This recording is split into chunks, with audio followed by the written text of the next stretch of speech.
जिस समय पर बैसाख के महीने की सुंदर अमावस्या का दिन था, उस दिन माता पार्वती शंकर भगवान के लिए जब पकवान बनाने के लिए बैठी, कुछ नहीं मिला, तब माता पार्वती ने, शिव जी के हाथ में त्रिशूल है, शिव जी के 3 नेत्र हैं, बेलपत्री में भी 3, बोलते जाओ, पत्ती है।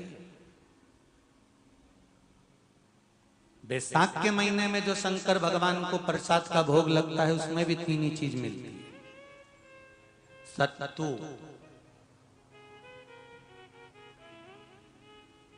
कोई दूसरे महीने में बनता है? जम के तो बोलो नहीं। कब बनता है? यही बैसाख के महीने में।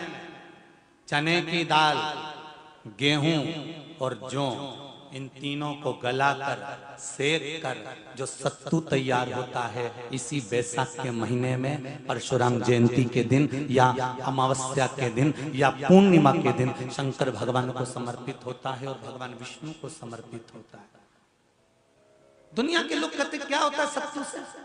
ये स्कंद पुराण की कथा कहती है, जिस समय पर बैसाख के महीने की सुंदर अमावस्या का दिन था, उस दिन माता पार्वती शंकर भगवान के लिए जब पकवान बनाने के लिए बैठी, कुछ नहीं मिला, तब माता पार्वती ने 3 अनाज को लिया, एक चना, दूसरा गेहूं और तीसरा जौ। इन तीनों को भींग रहे थे, उसको लेकर आए गंगा जी में से, उसको सेक कर माता ने अंगीठी पर और उसका जो सत्तू बनाकर शिव को दिया। शंकर भगवान ने कह दिया, सुन पार्वती, ये सत्तू नहीं, ये मेरी औषधि है। बैसाख के महीने में जो खाएगा वो जिंदगी भर रोएगा नहीं, शरीर से स्वस्थ। अब उसको लोगों ने हंसी खेल में ले लिया, सत्तू का क्या काम, मम्मी हम नहीं खाएंगे, बड़ा बुरा। शिव जी का एक एक चीज,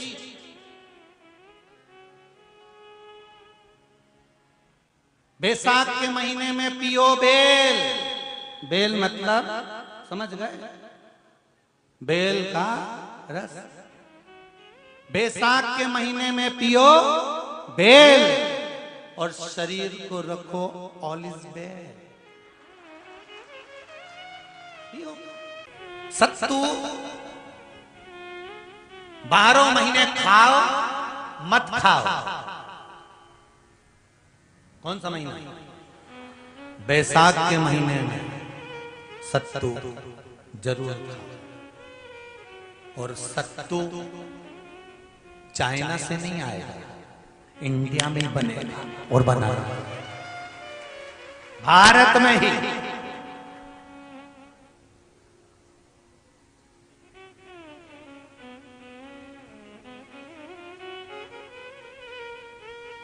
चलो आ जाओ गरुड़ पुराण में। मरने का 47वां दिन, जब मरेंगे तब गरुड़ पुराण बचेगी, पहले ही सुन लो। और जिसके पास में गरुड़ पुराण नहीं हो तो पंडित जी से मंगवा कर फिर पढ़ के देख लेना। मरने के 47वें दिन, 47 डेज, 47वें दिन किस चीज का दान तुम्हारे सामने आता है? के 47वें दिन, 10 दिन तक तो जीवात्मा घर की अटारी फिर रहती, मरने के बाद 12वें के दिन चली जाती है। उसके बाद में जब 47वां दिन आता है तो 47वें दिन जीवात्मा को क्या दान करा जाता है? व्यक्ति ने क्या पुण्य करा होता है कि उसको नरक नहीं भोगना पड़ता, बेतरनी नहीं भोगना पड़ती और सीधे बेतरनी से पार उतर जाता है। वो किस चीज का दान है? तो कहा शिव महापुराण में, गरुड़ पुराण में, कि वो सत्तू का दान है जो बैसाख महीने में करा जाता है। सत्तू का दान 3 चीजों से मिलकर बनता है। जौ, बोलते जाओ जल्दी, गेहूं, चना, ये 3 चीज से मिलकर बनता है।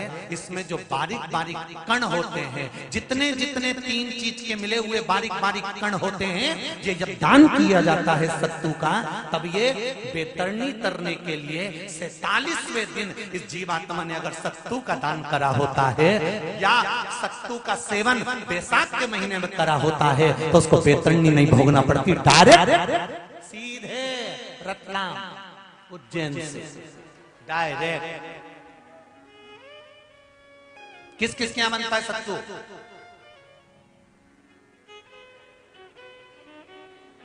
मैंने भी तो ये पूछा किस किस क्या बनता है, मैं ये थोड़ी बने, मैं अभी थोड़ी ना कि अभी बन गया।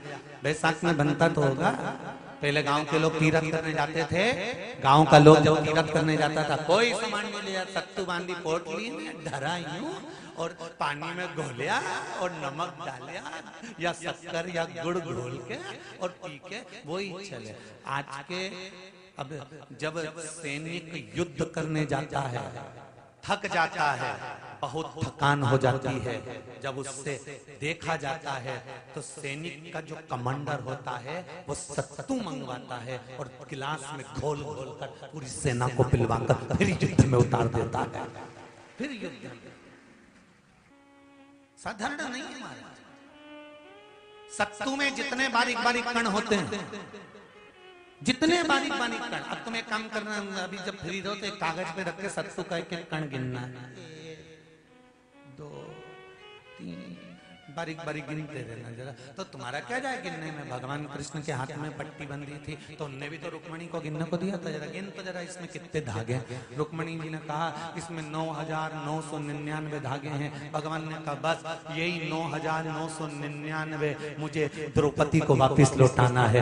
गिन के लगा लो, अभी अभी लगा लो, ऊपर तो भगवान गिन के बता ही देगा कि तुमने जो सत्तू दान करा था, तुमने जो सत्तू खाया था, तुमने जो सत्तू भगवान को दिया था, सत्तू का लड्डू बनाकर तुमने बैसाख महीने में भगवान की जो पूजन करी थी, तो अमावस्या के दिन, पूर्णिमा के दिन या अक्षय तृतीया के दिन तुमने जो सत्तू दिया था, भगवान तो गिनती बता देगा कि उस सत्तू में कितना कण था। और अगर नहीं बताए तो तुम आंदोलन पे बैठ जाओ। क्या मैं बताओ पहले हमने कितना सत्तू दिया था, उसमें कितने कण थे, बताना पड़ा।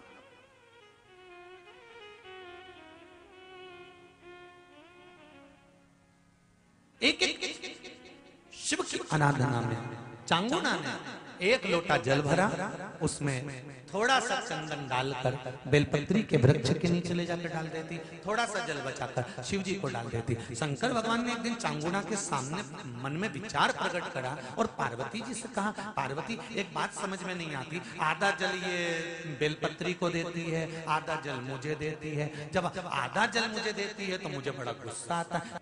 भगवान ने कहा ये आधा जल कहां डोल के आती है। पार्वती जी ने कहा उसके संतान नहीं है, इसलिए वो बेलपत्री की भी आराधना करती है और आपकी भी आराधना करती है।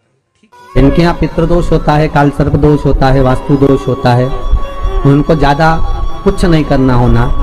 महाराज एक बेल का फल लीजिए, फल बेलपत्री का जो फल होता है उसको ले लो, उसके अंदर का जो गुर्दा होता है, अंदर का जो भाग होता है उसको निकाल लीजिए और उस बेल के फल में आटा सेक कर उसमें शक्कर मिलाकर उसको उसके अंदर भर लीजिए।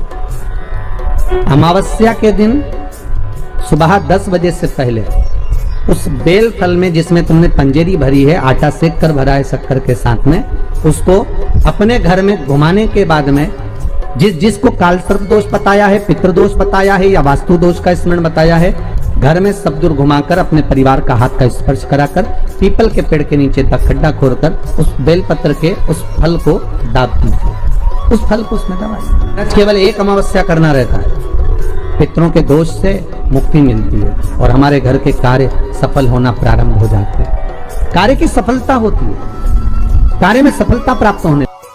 गाय को रोटी दी ना दी, स्वान को भोजन दिया ना दिया, कौवे को भोजन दिया ना दिया, चलेगा। पर जिस दिन अमावस्या के दिन प्रदोष काल में, प्रदोष के समय पर, प्रदोष काल में शाम के समय पर जाकर किसी भी नदी, तालाब, बावड़ी, कुआं, कहीं ना कहीं जो आपके पास में हो, वहां पर एक घी का दिया, बत्ती का मुंह दक्षिण की ओर कर कर अवश्य जला कर जाना, सारे पितृदोष समाप्त हो जाएगा, सारा पितृदोष समाप्त। अमावस्या के दिन किसी भी जलाशय के पास में, नदी, तालाब, बावड़ी, कुआं, जो आपके शहर में, आपके गांव में, आपके नगर में हो, वहां जाकर लगा दे। अगर नदी, तालाब, बावड़ी, कुआं नहीं है तो पीपल का वृक्ष हो या बेलपत्री का वृक्ष हो या बट का वृक्ष हो, उसके नीचे लगा दो प्रदोष काल में। पर अमावस्या के दिन लगाएं जरूर। क्यों? क्योंकि अमावस्या 16 दिन तक पितृ मृत्यु लोक में आने के बाद में भोजन ग्रहण करते हैं। अमावस्या के दिन पितृ शाम के समय प्रदोष काल में शंकर भगवान का नाम जाप कर कर नदी तालाब बावड़ी पर पानी पीने जाते हैं। वहां से जल का आचमन कर कर पितृ अपने लोक को चले जाते हैं प्रदोष काल के समय पर। इसलिए प्रदोष काल में जलाशय के पास में बावड़ी, कुआं, नदी, तालाब के किनारे पर दिया लगाया जाता है दक्षिण की ओर मुख कर कर बत्ती का। तो पितृ आशीर्वाद देते हुए जाते हैं कि फलो फूलो, आगे बढ़ो, उन्नति करो, तरक्की करो। ये पितरों का आशीर्वाद रहता है, पितरों का वर रहता है। आप देंगे उसको मिलेगा।